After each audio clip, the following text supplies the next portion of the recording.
Assalamualaikum warahmatullahi wabarakatuh. Selamat pagi untuk Sobat Muslim dimanapun Anda berada.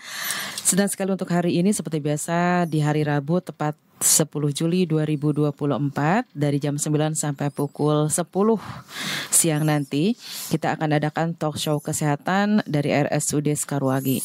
Dan alhamdulillah tema untuk hari ini yang akan kita bahas tentang penyakit arteri perifer, penyebab utama amputansi mayor. Dan alhamdulillah juga Pak Dokter sudah hadir di sini bersama Dr. Andrio Wisnu Prabowo. Beliau adalah dokter subspesialis vaskular dan endovaskular ya. Kita langsung saja bincang-bincang hangat untuk pagi hari ini di talk show kesehatan dari RSUD Sekarwangi. Selamat pagi, Assalamualaikum Pak Dokter. Waalaikumsalam Teh. Selamat pagi. Gimana kabarnya? Baik Teh. Baik, alhamdulillah ya. Baik, seperti yang sudah kita ketahui, nanti kita akan membahas tema untuk hari ini tentang penyakit arteri perifer dan penyebab utama amputansi mayor. Mungkin Sobat Muslim ada yang bertanya-tanya nanti ya. Dan silakan langsung untuk mulai bahasan kita tentang penyakit arteri perifer penyebab utama amputansi mayor. Silakan Pak Dokter. Ya, selamat pagi sahabat Dian FM semua. Pada pagi hari ini kita ada kesempatan untuk sedikit membahas tentang penyakit arteri perifer. Mungkin banyak dari sahabat Muslim yang belum familiar ya, belum tahu itu apa itu penyakit arteri perifer. Penyakit arteri perifer itu sebetulnya adalah suatu penyumbatan pada pembuluh darah arteri yang paling sering terjadi di kaki kita yang disebabkan oleh karena plak dari kolesterol yang paling sering. Ya, akibatnya dia dapat menyebabkan terjadinya amputasi pada kaki kita. Jadi sangat penting sekali untuk para sahabat Dian FM untuk tahu apa ini penyakit ini. Karena selama ini kita kan tahu ada penyumbatan pada pembuluh darah di otak kita yang namanya stroke ya. Terus kita juga tahu apa penyumbatan di jantung, penyakit jantung koroner. Tapi kita nggak tahu kalau ada penyumbatan di pembuluh darah kaki. Di kaki nah, juga. Penyumbatan pembuluh darah di kaki ini namanya adalah penyakit arteri perifer atau bahasa Inggrisnya peripheral arterial disease. Ya. Nah untuk penyebab penyakit arteri perifer tadi kan yang kita tahu di kepala seperti Pak Dokter tadi bilang, terus juga di jantung. Kok di kaki bisa gitu loh ada penyakit yang disebut arteri perifer itu. Apa penyebabnya? Iya, jadi pembuluh darah kita itu kan seperti pipa ya. Kalau kita bayangkan seperti pipa dari ujung kepala kita sampai ujung kaki itu ada pembuluh darah. Sepanjang pipa itu tentu saja bisa terjadi penyumbatan. Penyebab utamanya adalah itu tadi, plak kolesterol. Kolesterol asalnya dari apa yang kita makan, dari apa kebiasaan kita sehari-hari. Kalau kita pola makannya tidak sehat, kebiasaan hidup kita tidak sehat, maka bisa terjadi penyumbatan. Penyumbatan itu dia nggak pilih-pilih, bisa di kepala menyumbat jadi stroke, bisa menyumbat di jantung terjadi penyakit jantung koroner, bisa menyumbat juga di kaki namanya penyakit arteri perifer. Gitu. Apa yang ditimbulkan awal gejala penyakit arteri perifer itu? Iya. Kalau penyakit arteri perifer kan tadi penyumbatan ya. Yang namanya penyumbatan berarti dia akan terjadi gangguan aliran darah ke distalnya, ke yang daerah yang lebih di ujungnya ya. Sama seperti kalau kita bayangkan waktu kita masih kecil ya, kita suka main pakai karet gerang, itu kita lilitin di jari tangan kita. Ya, kalau kita lilitin di jari tangan kita kenceng, akibatnya di ujung jari kita ini nggak berasa nih karena aliran darahnya tertekan oleh itu. Sama dia yang dirasakan adalah nyeri, sakit. Jadi gejala pertama orang yang kena penyumbatan arteri perifer itu adalah nyeri di kakinya. Awalnya kalau penyumbatannya cuma sebagian, nggak seluruh lumen pembuluh darah, maka penyumbatannya itu hilang timbul. Biasanya timbul kalau dia aktivitas berat, misalkan dia jalan sekitar 500 meter, 1 kilo. Kalau kita kan orang yang nggak ada penyumbatan masih sanggup ya, walaupun capek tapi nggak sakit kaki kita. Tapi kalau orang yang udah ada penyumbatan, dia jalan 100 meter aja udah nggak kuat, naik turun tangga udah nggak kuat, udah sakit kakinya. Beda sama capek, tapi dia sakit di kakinya. Nah, kalau penyumbatannya makin lama makin parah, makin menyumbat total, akibatnya sakitnya itu makin hebat. Yang tadi dirasakan hilang timbul menjadi terus menerus sakit. Jadi dia mau aktivitas, mau dia duduk aja kayak sekarang, dia juga sakit terus. Jadi itu gejala awalnya. Kalau gejala lebih lanjutnya lama-lama tentu saja jadi ada luka, ada kehitaman di ujung-ujung jari kita, ujung-ujung kakinya. itu kayak ada luka yang nggak sembuh-sembuh. Nah itu ada. Berarti itu udah termasuk Di parah. stadium akhir, udah parah. Gitu. Kalau udah ada luka. Hati-hati ya. Iya. Kita bukan hanya di jantung atau di otak aja, kaki juga bisa Betul. terjadi penyumbatan. Betul. Kalau misalkan kita sering merasa kesemutan, nah itu apakah ada kaitannya dengan penyakit arteri? Bisa jadi itu ada gejala awal ya. Cuma memang kalau kesemutan masih banyak kemungkinan yang lain. Bisa sakit sarafnya, mungkin ada gangguan, mungkin ada penyebab dari metabolik seperti asam urat, kolesterol gitu ya. Jadi nggak terlalu khas. Tapi kalau itu didiamkan lama-lama, kalau dia menjadi nyeri itu mulai ada warning kita, ada gangguan pembuluh darah. Jadi kalau kesemutan saja mungkin kita harus singkirkan yang lain dulu. Belum khas kayaknya pembuluh darah. Kalau udah nyeri itu dia khas, itu baru pembuluh darah. Sebenarnya dari usia berapa nih kira-kira yang bisa terserang penyakit arteri perifer, atau di usia matang atau usia muda atau anak-anak gitu? Penyakit ini terutama menyerang usia tua ya. Salah satu faktor risikonya adalah usia. Dikatakan di atas 50 tahun itu akan meningkat risiko untuk terkena penyakit arteri perifer. Lalu setelah 50 tahun, setiap pertambahan usia 10 tahun risikonya akan meningkat 2-3 kali lipat untuk terkena penyakit ini. Jadi untuk pasien-pasien sahabat-sahabat di FM yang sudah berusia lanjut, itu tidak ada salahnya kalau ada keluhan nyeri, mulai nyeri di kaki, jangan dianggap enteng, segera dicek, mungkin aja ada terkena gejala awal dari penyakit arteri perifer. Oke, jadi seperti itu ya sobat. Jadi jangan dianggap remeh nih ya. Ternyata di kaki juga ada yang disebut penyakit arteri perifer atau penyumbatan gitu ya di kaki. Itu bisa menyebabkan kelumpuhan atau misalkan kalau yang sudah parah gitu, bisa diamputasi atau gimana itu? Iya betul. Dari data epidemiologi itu dikatakan penyakit arteri perifer ini adalah penyebab utama. Makanya kita kan angkat topik ini karena dia penyebab utama amputasi mayor. Jadi kalau amputasi tentu saja pasiennya jadi lumpuh ya. Dia penyebab utama, dikatakan sekitar 80% kejadian amputasi mayor itu di kaki itu disebabkan oleh penyakit ini. Jadi bukan karena kecelakaan lalu lintas, bukan karena kecelakaan kerja, atau bukan karena infeksi, tapi karena penyumbatan pada pembuluh darah dari perifer. Selama ini mungkin kita nggak terdeteksi karena kita nggak tahu kalau sebenarnya penyakit ini, cuma taunya kakinya hitam diamputasi, padahal sebetulnya penyebab utamanya adalah penyebab dia diamputasi itu sebetulnya adalah penyempitan pembuluh darah ini. Jadi penyakit turunan atau penyakit? Bukan penyakit turunan. Karena gaya hidup kita, lifestyle kita. Oke, dari gaya hidup juga itu. Dari makanan mungkin? Iya, jadi faktor resiko dari penyakit arteri perifer ini itu faktor usia tadi yang pertama. Usia kita nggak bisa bohong ya. Semakin kita bertambah tua, pembuluh darah kita itu akan kurang bagus, mudah menempel plak-plak kolesterol di dindingnya. Lalu yang kedua itu adalah rokok. Rokok kan lifestyle. Rokok ya. Perokok itu faktor resiko. Dia rokok dan diabetes mellitus, kencing manis, itu dua penyebab utama yang paling tinggi menyebabkan penyakit arteri perifer ini. Lalu kemudian diikuti oleh hipertensi. Hipertensi kan karena makan asin-asin ya, terlalu banyak makan asin. Terus habis itu kolesterol dislipidemi, nama penyakitnya, penyakit kolesterol tinggi, hiperkolesterolemi, namanya dislipidemi. Itu kan juga karena faktor makanan, terlalu banyak makan junk food, ya kan, banyak makan yang daging yang banyak minyak-minyaknya,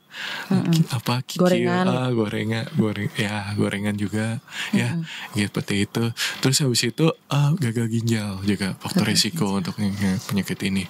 Ya itu adalah faktor-faktor risiko yang sebetulnya bisa kita cegah ya kalau kita pola hidup kita sehat, jaga makan yang sehat, olahraga teratur, seharusnya bisa kita cegah. Baik sobat muslim semuanya, ternyata ngeri juga ya. Ternyata ada yang disebut itu penyakit arteri perifer, yaitu penyumbatan pada kaki. Nanti kalau misalkan udah benar-benar parah itu bisa ya tadi ada amputasi juga. Ternyata bukan hanya dari faktor kecelakaan saja amputasi, karena penyakit arteri perifer juga bisa diamputasi. Dan baik, nanti kita akan lanjut kembali untuk bahasan kita tentang penyakit arteri perifer, dan nanti kita juga akan beberapa pertanyaan, cara pencegahannya, dan ciri-ciri misalkan ada pembuluh pembuluh darah yang pecah seperti apa gitu kan ya. Terus nanti juga menyambung ke apa yang dirasakan setelah aputansi gitu kan ya. Baik Sobat Muslim semuanya, nanti kita akan bahas kembali dan kita bakal kembali setelah beberapa pariwara berikut ini. Silakan Bu Nan Sulastika. Halo, dilanjut lagi nih, bahasannya sangat menarik sekali ya. Karena yang kita tahu, saya akan terus menggarisbawahi yang kita tahu. Mungkin Sobat Muslim taunya penyumbatan di kepala atau di otak, terus juga penyumbatan di jantung, ternyata di kaki. Ini sebenarnya tanpa kita sadari, mungkin kita juga pernah ngerasain. Kalau belum ngerasain, tadi kan kita sempat juga ngobrol-ngobrol sama teman-teman, sama Pak Dokter juga, gejala awal yang ditimbulkan itu seperti itu. Terus kalau kita misalkan kalau lagi duduk, mungkin tidak kerasa kata Pak Dokter tadi ya, penyakit arteri perifer itu. Tapi kalau kita jalan jauh, nah itu akan timbul rasa sakit gitu di kaki. Nah, misalkan ini untuk pencegahannya sendiri Pak Dokter, mungkin dari makanan, dari pola hidup sehat gitu kan ya, seperti apa yang harus kita jalankan agar kita terhindar dari penyakit arteri perifer tersebut. Oh ya, oke, baik. Jadi masuk ke pencegahan ya. Kalau untuk pencegahan seperti yang kita bahas tadi, kita berarti tanggulangi faktor-faktor resikonya tadi.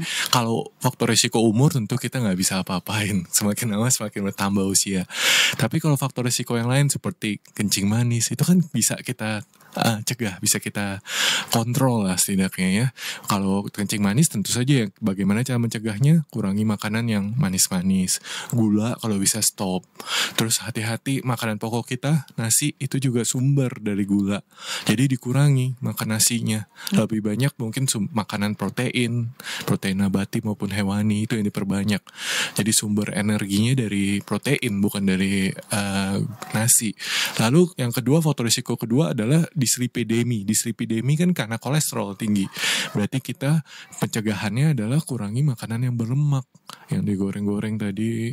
Terus kalau dagingnya daging yang bagus. Daging bukannya lemaknya. Jadi kalau daging steak kita makan kan ada yang sirloin, ada tenderloin. Kita pilih yang tenderloin mungkin gitu. Terus faktor risiko yang berikutnya kan adalah hipertensi. Hipertensi ya berarti kita jaga makanan asinnya itu, jangan dimakan asin. Lalu berikutnya pencegahannya tentu olahraga bagus. Olahraga seperti yang disarankan udah banyak ya di media sosial. Kalau orang itu idealnya olahraga seminggu itu 3 kali. Setiap kali episode di olahraga minimal 30 menit. Itu idealnya.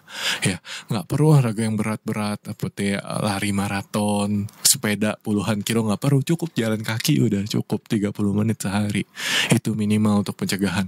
Dan yang paling penting sekali lagi saya ulangi lagi, stop merokok. Karena itu faktor resiko yang paling kedua tertinggi ya menyebabkan penyakit ini.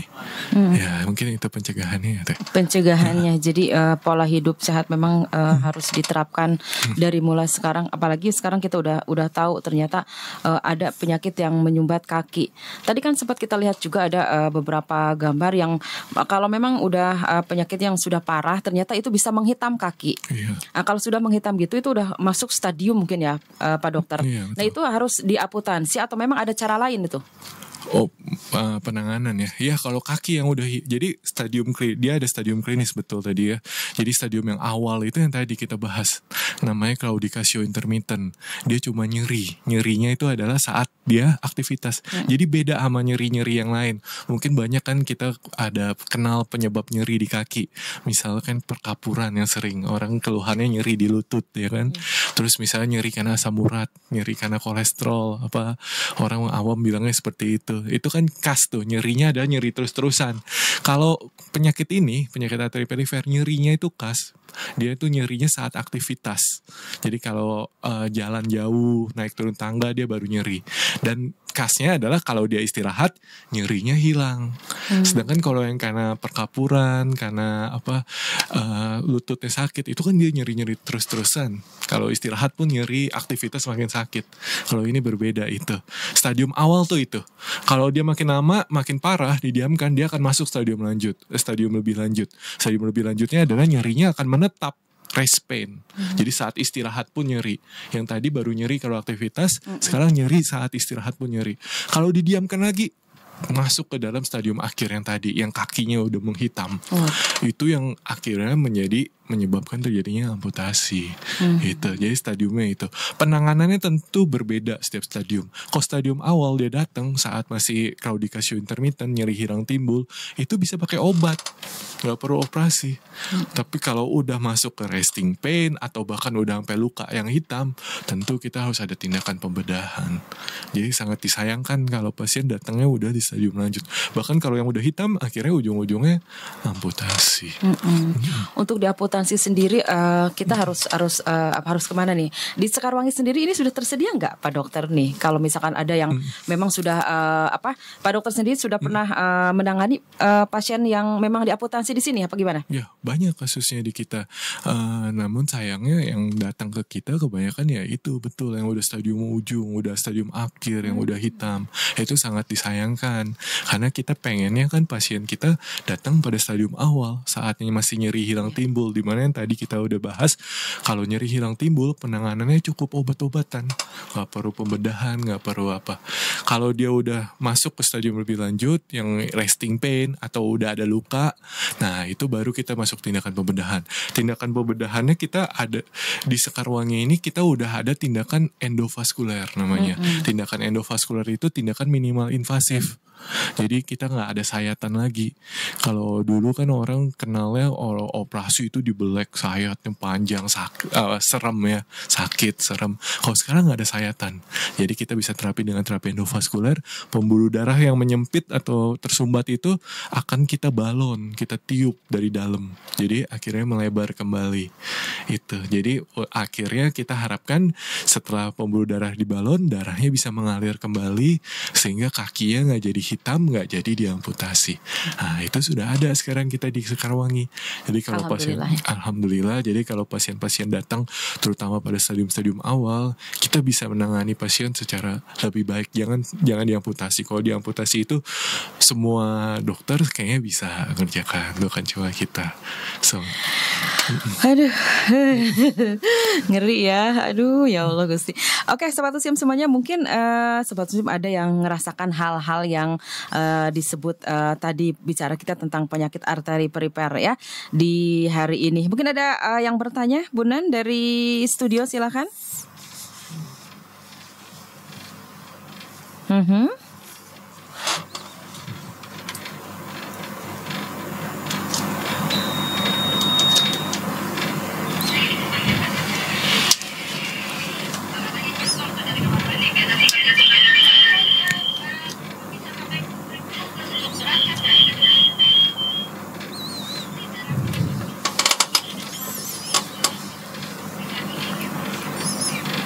Oke, bisa itu aja dulu untuk pertanyaannya. Jadi untuk stroke kadang dari tangan, dari kaki gitu. Kadang-kadang suka timbul ada agak bengok gitu ya. Darah tinggi dari jatuh juga. Ini bisa ke stroke awal yang ditimbulkan seperti itu. Kok bisa gitu Pak Dokter? Ya, baik. Jadi kan seperti yang kita bahas di awal itu, pembuluh darah itu ada dari ujung kepala kita sampai ujung kaki, dan itu saling berhubungan seperti pipa di rumah kita. Jadi saling berhubungan, saling bercabang-cabang. Nah, plak kolesterol ini bisa menyumbat di mana saja. Dia nggak pilih-pilih. Bisa menyumbat di kepala, kalau di kepala namanya stroke, menyumbat di jantung, itu namanya penyakit jantung koroner. Kalau menyumbat di kaki namanya penyakit arteri perifer. Nah, seringkali pada beberapa pasien itu menyumbatnya di mana-mana, nggak cuma satu doang, nggak cuma stroke doang. Ada kejadiannya itu sekitar sepertiga. Jadi sepertiga dari seluruh kasus itu ada yang saling bersinggungan. Jadi selain dia kena stroke, dia juga ada gejala sakit jantung juga. Atau kalau dia stroke, dia juga ada gejala penyakit arteri perifer ini. Jadi sering bersinggungan, itu ada kejadiannya. Sepertiga kasus mengalami hal seperti ini. Nah, seperti pasien ini yang ditanyakan mungkin kejadiannya seperti itu. Dia bukan menyumbat cuma satu pembuluh darah saja, bukan cuma di kaki, tapi dia menyumbat juga di kepala, pembuluh darah kepala, sehingga mulai ada gejala-gejala stroke. Nah, sebenarnya penyumbatan di semua pembuluh darah itu obatnya sama. Obatnya mulai dari obat pengencer darah, habis itu masuk obat kolesterol, kontrol hipertensinya. Lalu kalau penyumbatannya udah parah lebih dari 50%, baru tindakan endovaskuler itu. Gitu. Jadi mungkin pada pasien ini ya dia mengalami penyumbatan di lebih dari satu pembuluh darah. Bukan hanya satu aja yang Jadi seperti itu ya. Baik, terima kasih untuk yang di studio. Dan terima kasih juga, ini ada satu pertanyaan yang masuk.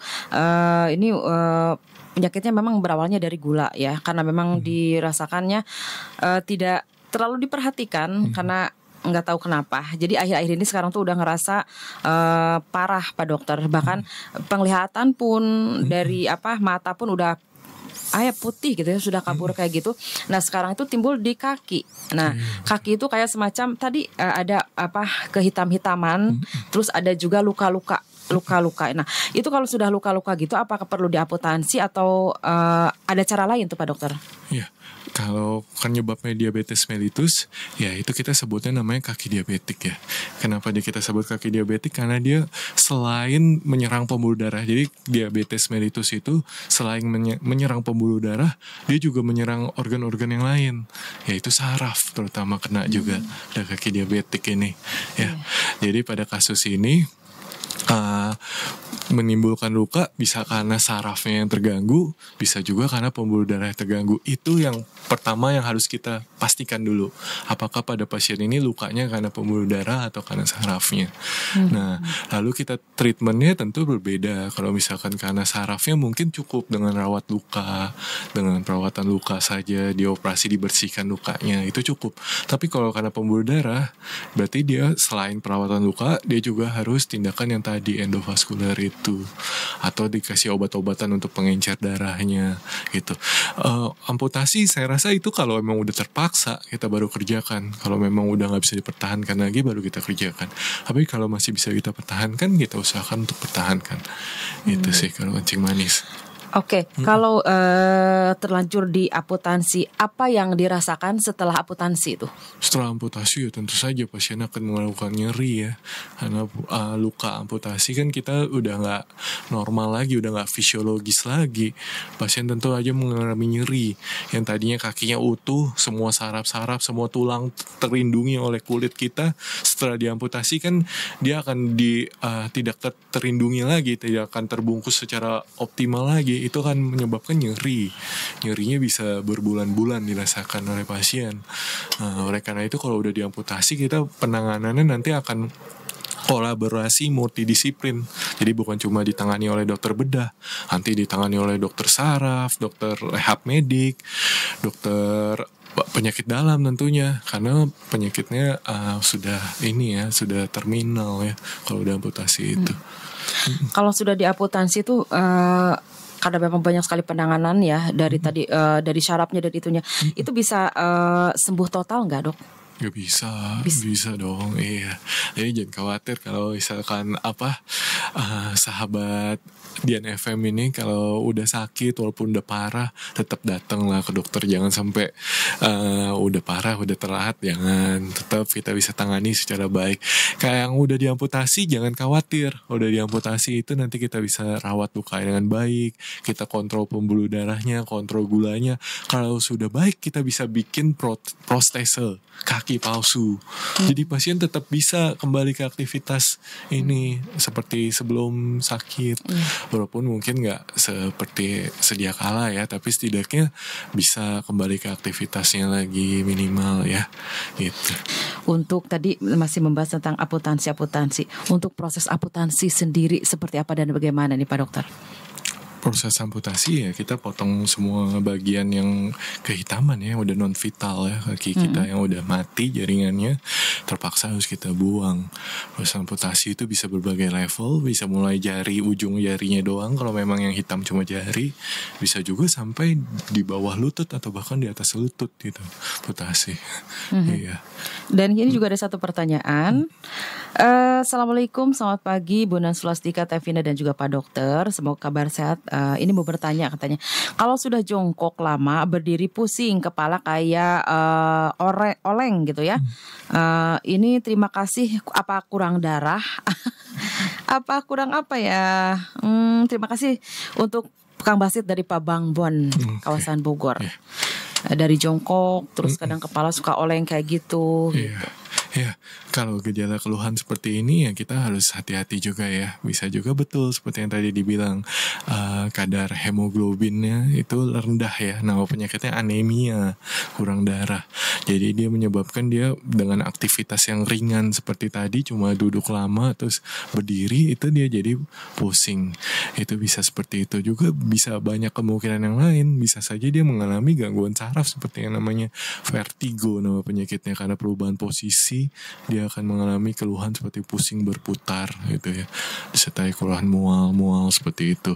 Kalau untuk ke arah gangguan penyakit pembuluh darah, mungkin kalau aktivitasnya hanya jongkok lama terus berdiri mungkin kurang ya dapat memicu kelainan pembuluh darah. Mungkin bisa, cuma mungkin kita lebih baik kita singkirkan dulu kelainan-kelainan yang lain itu, anemianya, apakah ada vertigo, atau kalau nggak ada baru kita cek apakah dia ada kelainan pembuluh darah. Jadi mungkin tidak khas ya untuk penyumbatan pembuluh darah ya.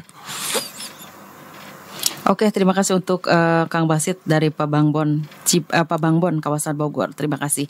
Penyakit arteri perifer penyebab utama untuk apotansi mayor.